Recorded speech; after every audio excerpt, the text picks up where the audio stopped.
नमस्कार, good morning, सत श्री अकाल। दोस्तों, मैं अभिषेक जैन, आपका मेरे चैनल पर स्वागत है। इस कहानी में हम एक लालची लड़के के बारे में जानेंगे जिसने अपने लालच के कारण हाथ में आए कुबेर के खजाने को भी खो दिया। तो दोस्तों, फटाफट से चैनल को लाइक, शेयर, सब्सक्राइब अवश्य कर ले। तो चलिए शुरू करते हैं। एक गाँव में दो दोस्त रहते थे। एक का नाम रमेश था और दूसरे का नाम सुरेश था।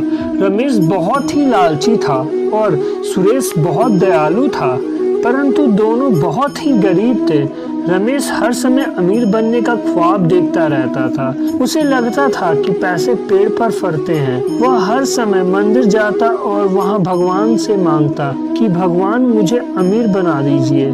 तभी भगवान शंकर जी ने रमेश की परीक्षा लेनी चाहिए। एक दिन जब दोनों दोस्त मंदिर की ओर जा रहे थे, तभी रास्ते में एक अघोरी मिला।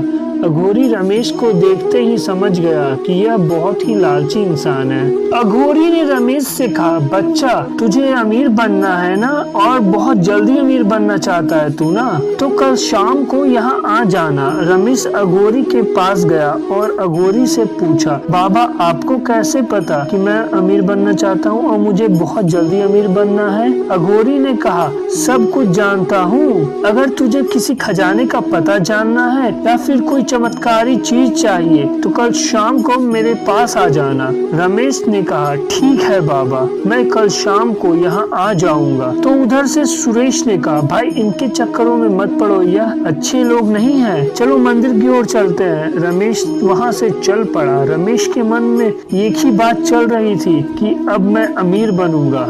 वे मंदिर की ओर जा रहे थे तो सुरेश ने कहा, भाई, यह मुझे अच्छा व्यक्ति नहीं लग रहा है। यह तुम्हारे मन की बात कैसे जान सकता है? वह अघोरी है। वे दोनों बात करते करते मंदिर पहुंच गए। वहां उन्होंने भगवान की पूजा अर्चना की और उसके पश्चात वे वापस घर की ओर लौटने लगे। रमेश मन ही मन यही सोच रहा था कि वह मेरे बारे में इतना सब कुछ कैसे जानता है। वह पूरी रात यही सोचता रहा।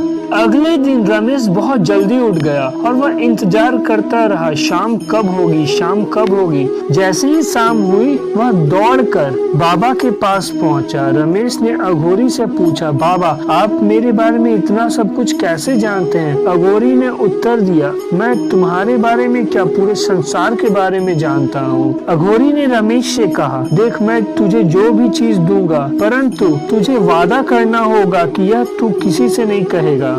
रमेश ने वादा किया कि मैं यह बात किसी से नहीं कहूँगा। रमेश को उस अघोरी ने एक गुल्लक दिया और कहा, इस गुल्लक से हर रोज एक सोने का सिक्का निकलेगा, परंतु इस बात का तुम किसी से जिक्र नहीं करना, नहीं तो यह गुल्लक अपने आप उठ जाएगा और जितने भी तुमने सोने के सिक्के या फिर तुमने उन सिक्कों से कुछ भी खरीदा हो, वह सब अपने आप गायब हो जाएगा। रमेश वह गुल्लक को लेकर घर की ओर चला गया। जब रमेश घर पहुंचा तो उसने सोचा, चलो इसके बारे में अपनी माँ को बताता हूँ। फिर उसे अचानक से याद आया कि अगर यह रहस्य मैंने किसी को भी बताया तो यह गुल्लक अपने आप फूट जाएगा।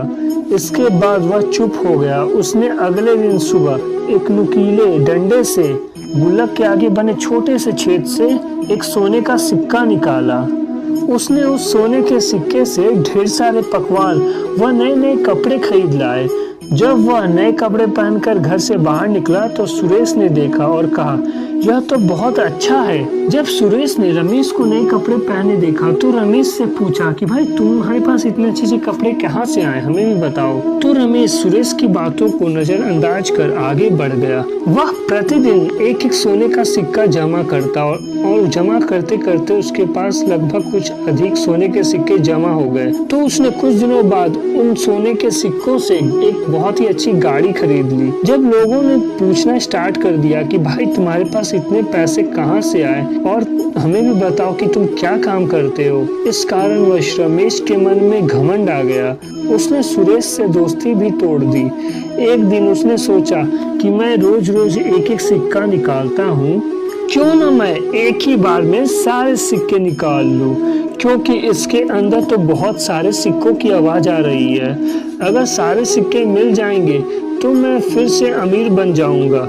उसने गुल्लक से दूसरा सिक्का निकालने की कोशिश की। जैसे ही उसने दूसरे सिक्के को निकाला, गुल्लक अपने आप टूट गया। टूटते ही सारे पैसे और कपड़े जो भी उसने खरीदे थे वह सब गायब हो गए और फिर से वह गरीब हो गया। तो वह फिर से अघोरी के पास गया, परंतु वहाँ कोई भी ना था। उसने लोगों से पूछा, क्या आपने यहाँ एक अघोरी को देखा है? तो लोगों ने कहा, नहीं, यहाँ तो कोई नहीं है। उसने 6 दिनों पहले की बात बताई और कहा, मैं तो उनसे 6 दिन पहले ही मिला था, वह यहाँ बैठे हुए थे सामने। तो लोगों ने कहा कि भाई मैं यहाँ 1 साल से हूँ, यहाँ तो कोई भी अघोरी नहीं है और अभी तक मैंने किसी भी अघोरी को यहाँ नहीं देखा है। तो वह चौंक गया। उसने और भी दुकान वालों से यह बात पूछी, परंतु सभी ने कहा यहाँ कोई अघोरी नहीं है।